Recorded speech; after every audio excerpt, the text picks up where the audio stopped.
15 chefs d'État et des centaines de chefs d'entreprise réunis à Rome autour de Volodymyr Zelensky pour une conférence spéciale sur l'Ukraine. Alors que Kiev subit de nombreuses attaques aériennes russes ces derniers jours et que les troupes de Vladimir Poutine continuent de gagner du terrain à l'Est, Volodymyr Zelensky urge ses alliés à lui fournir plus d'armes défensives et surtout plus d'argent pour en produire. J'invite vivement tous nos partenaires à augmenter leurs investissements.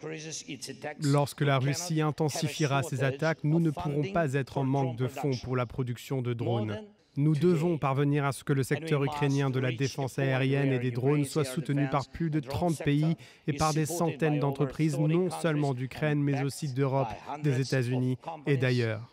Autour de lui notamment, Giorgia Meloni qui organise la conférence, le chancelier allemand, le Premier ministre espagnol et à distance depuis Londres, Emmanuel Macron et Keir Starmer, le Premier ministre britannique.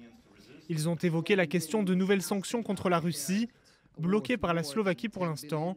Sur les armes, l'Allemagne va acheter des systèmes antimissiles Patriot pour l'Ukraine et veut envoyer un message clair. Le premier s'adresse à Moscou et au président Poutine. Le message est très simple, nous n'abandonnerons pas.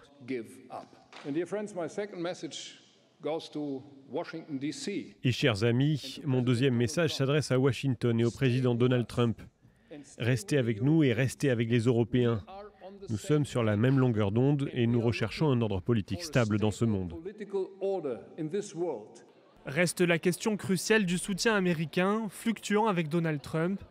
Après avoir arrêté la livraison de certaines armes défensives à l'Ukraine, le président des États-Unis a finalement déclaré lundi vouloir en envoyer davantage et envisage de sanctionner la Russie, avec qui il continue le dialogue. Son secrétaire d'État Marco Rubio a rencontré le ministre de la Défense russe en Malaisie ce jeudi.